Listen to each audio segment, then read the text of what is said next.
What if there is a shortfall on the seller's finances with the sale of his property? My name is Volker Kruger from Velden-Duffey Attorneys.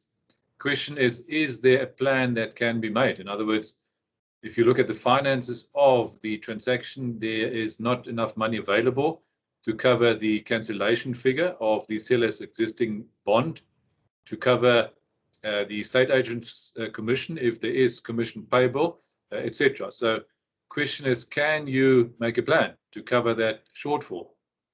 One option is, of course, for the seller to pay in the shortfall if he does have the funds available, to ensure that the bank then indeed gets the full cancellation amount upon transfer of the property.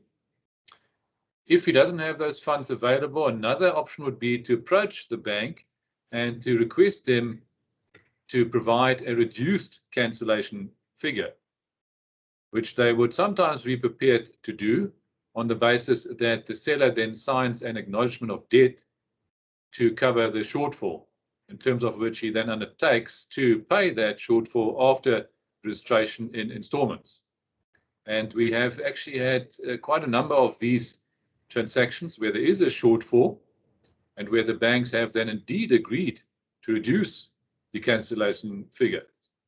We've had cases of 50,000 Rand, 100,000 Rand, 150,000 Rand, even up to more than 200,000 Rand, where the bank has indeed confirmed that they are happy to reduce the cancellation figure. Obviously, they also realize that if they might not do it, the seller would in any event not be able to pay, and then they would have to take steps to recover the outstanding balance, would have to arrange a sale execution, and there they might also get less for the property than what the purchaser is offering at that time. And also, obviously, they might get their money later, as opposed to where they do consent to a reduced cancellation figure. So once again, my experience is that the banks are actually in quite a number of cases prepared to agree to such a reduced cancellation figure, provided once again that the seller then signs the acknowledgement of debt for the shortfall. So that's option number 2 that you could consider. Another possibility would, of course, be to convince the purchaser to maybe cover that shortfall, in other words, pay more for the property than he initially might have been prepared to do.